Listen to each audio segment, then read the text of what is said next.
Suddenly घर जाना पड़ा।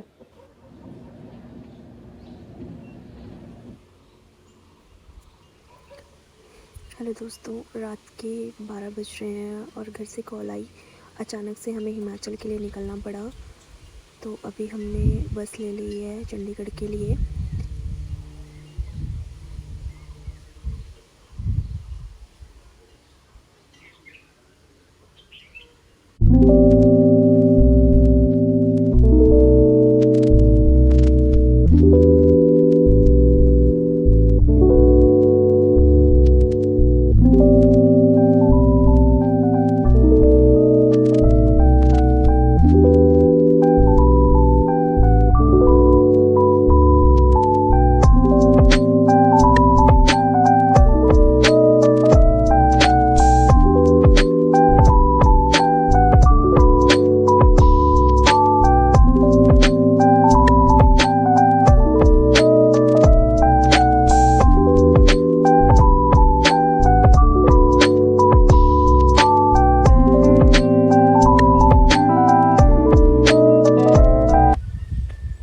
ये पता नहीं क्या किया इस इंसान ने। एक पर्सन को पुलिस वालों ने अपनी वैन में बिठाया। पर्सन रो रहा था, मे बी उसने कुछ गलत किया है। और पीछे से पुलिस इसकी गाड़ी का पीछा कर रही थी। और पता नहीं इसने क्या है, मुझे डर भी लग रहा था वीडियो शूट करते हुए, कहीं पुलिस वाले ने देख ले तो मेरा फ़ोन और मुझे भी रख ले अपनी वैन में, जैसे इस पर्सन को रखा। फिर भी मैं कर रही थी शूट। पता नहीं क्या किया उन्हें इसने। पता नहीं लोग गलती क्यों करते हैं और फिर बाद में इतना डरते हैं, रोते हैं। गलती करो ही मत ना यार। और ये हम सिंघू बॉर्डर के पास थे। यहाँ पे बहुत ट्रैफिक है किसानों की वजह से। पता नहीं क्यों, किसान तो बेचारे अभी हैं नहीं, लेकिन उनके लिए जो किया हुआ है उसकी वजह से अब ये ट्रैफिक इतना ही रहता है इस रोड पे अभी भी स्टिल। तो हमारी बस को अभी आधा पौना घंटा हो गया सेम जगह पे रुके हुए। और हमारा बस का ड्राइवर भी देखो वहीं पे है, उसकी नज़रें। तो फाइनली जाम से निकले और हम चल पड़े हैं घर की तरफ। पता नहीं, कोई खुशी नहीं घर जाने की, पता नहीं ऐसा क्यों हुआ।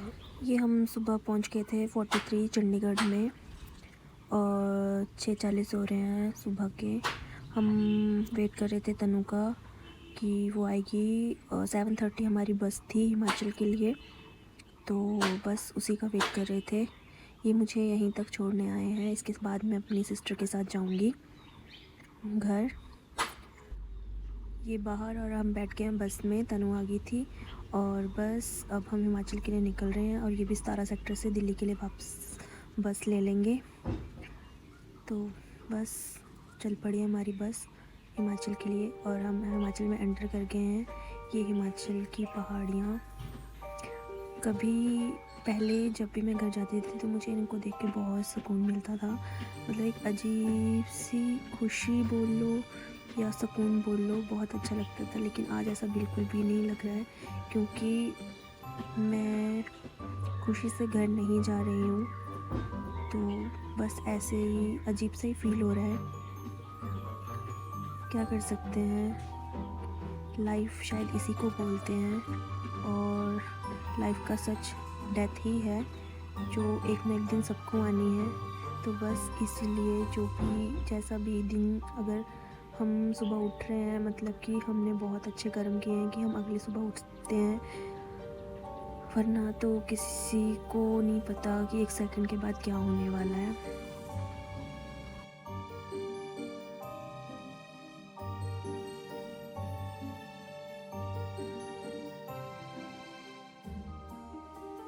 कभी कभी सोचती हूँ कि अगर हमारे हाथ में होता तो मैं वक्त को और स्लो कर देती, कि अगर अगले वक्त कुछ बुरा होने वाला है तो मैं अभी ये अच्छा वक्त है तो इसको स्लो कर देती ताकि बुरा वक्त बहुत लेट आए। लेकिन ये हमारे हाथ में नहीं होता। ज़िंदगी का नाम चलते जाना है और चाहे सुख हो दुख हो, बस ऐसे ही चलते जाना है। तो चल रहे हैं हम।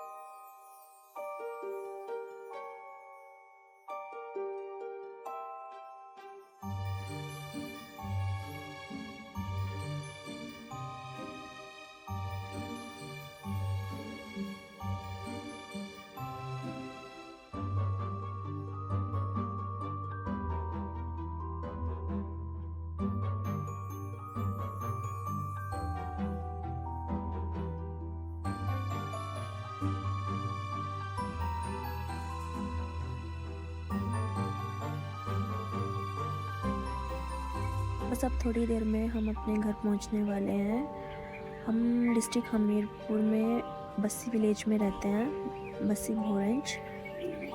तो बस अभी हम पट्टा पहुंच गए हैं और यहाँ से थोड़ी देर में हम घर पहुंच जाएंगे।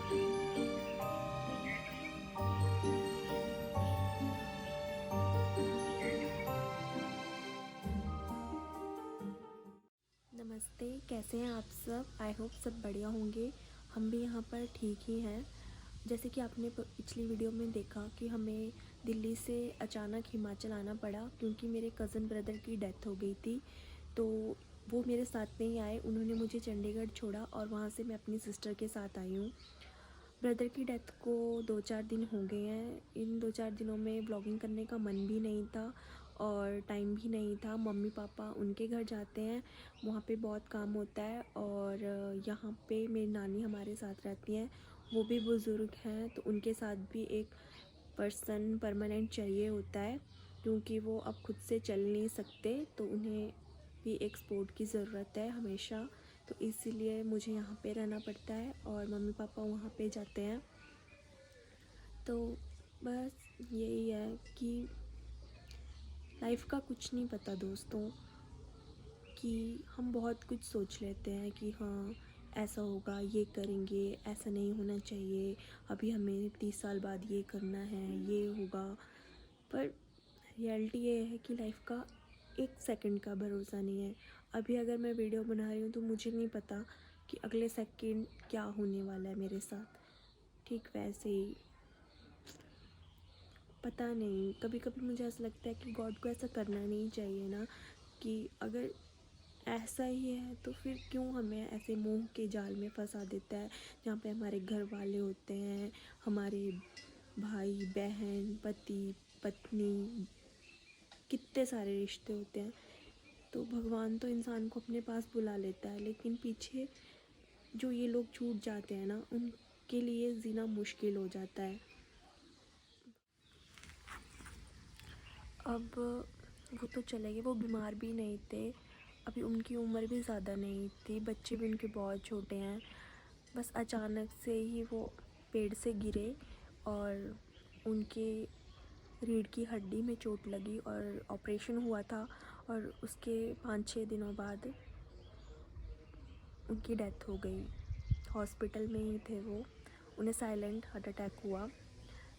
शायद उन्होंने वो टेंशन ले ली थी कि शायद वो अब कभी नहीं चल पाएंगे। उन्होंने पता नहीं क्यों इतनी टेंशन अपने दिमाग में ले ली थी। सब उन्हें यही समझाते थे कि टाइम के साथ सब ठीक हो जाएगा, धीरे धीरे वो चलने भी लगेंगे। लेकिन शायद वो एक डीपी थे स्कूल में, फिज़िकली फ़िट इंसान अगर एकदम से बेड पे हो जाए तो मे बी सब ऐसा ही सोचते हैं। लेकिन चलो, अब शायद उनका और हमारा साथ इतना ही था और अब हम यही प्रे कर सकते हैं कि उनकी फैमिली, उनके मम्मी पापा, उनकी बीवी, उनके बच्चे, सब को भगवान इस दुख से निकलने की शक्ति दे, क्योंकि अभी बच्चे बहुत छोटे हैं, बहुत सारी रिस्पॉन्सिबिलिटियाँ थी जो उन्हें निभानी थी। लेकिन क्या बोल सकते हैं, यही है कि भगवान उनको हर दुख से निकालने की शक्ति दे। और बस ऐसे ही। तो अभी उनको आज 5 दिन हो गए हैं उनकी डेथ हुए। तो हमारे हिमाचल में जब भी किसी इंसान की डेथ होती है तो 13 दिन तक, मतलब उनके नाम पर एक जोत जलाई जाती है, तेल की जोत, उसको बुझने नहीं देते और हरिद्वार जाते हैं इसी बीच में परिवार वाले। और इसी 13 दिन में ना कोई प्याज लहसुन हींग कुछ भी नहीं खाते, सिंपल सादा भोजन करते हैं। और सारे रिश्तेदार गांव वाले, आस पड़ोस, दोस्त, सगे संबंधी सभी मिलने आते हैं ऐसे करके। और बस यही कुछ चीज़ें हैं जो किसी के जाने के बाद हिमाचल में की जाती हैं। और बस 13 दिन के बाद सब नॉर्मल बैक टू लाइफ हो जाते हैं। तो बस गाइस, आज के लिए बस इतना ही। ये छोटा सा ही व्लॉग है क्योंकि कुछ दिनों से मैंने कुछ शूट भी नहीं किया था और इसीलिए तो कल से मैं रेगुलर व्लॉगिंग करूँगी और आपको अभी कुछ दिनों तक हिमाचल के व्लॉग दिखाई देंगे। और अभी 13 दिन तक तो मैं यहीं पे हूँ, फिर उसके बाद मैं अपने पापा के साथ दिल्ली चली जाऊँगी या फिर वो मुझे लेने आएंगे। तो तब तक के लिए यहीं पे व्लॉगिंग करते हैं, यहीं पे अपना काम करते हैं। तो बस लास्ट में मैं बस यही बोलूँगी कि किसी का कोई भरोसा नहीं है। तो जितने भी पल हैं ना, जो भी आपके क्लोज़ वन है उनके साथ अच्छे से रहो। और क्योंकि बाद में पता नहीं कौन सा इंसान सिर्फ याद बन के रह जाए। तो इसीलिए बस सबके साथ खुश रहो। और कोई अगर आपका अपना आपको छोड़ के चला भी गया है तो उसके लिए खुश रहो, क्योंकि वो जहाँ कहीं भी होगा वो हमें देखते ही होंगे और वो भी यही चाहेंगे कि हम खुश रहें। और बस किसी का बुरा मत सोचो, किसी के साथ बुरा मत। तो आप भी खुश रहो, अपने परिवार वालों को भी खुश रखो। ओके। और प्लीज़ मेरे ब्लॉग को लाइक करो, कमेंट करो, शेयर करो, क्योंकि अब यही है जो भी। अपना ख्याल रखें, अपने क्लोज़ वन का ध्यान रखें, सबके साथ खुश रहें, अपना हर एक पल बहुत अच्छे से जिएं। ठीक है। और बस इसी के साथ इस व्लॉग को मैं एंड करती हूँ। मेरे व्लॉग को लाइक करें, कमेंट करें, शेयर करें और मुझे सपोर्ट करें। और धीरे धीरे मैं बहुत अच्छी व्लॉगिंग करना सीख जाऊँगी, अभी सिर्फ शुरुआत है। तो बस खुश रहें आप सब।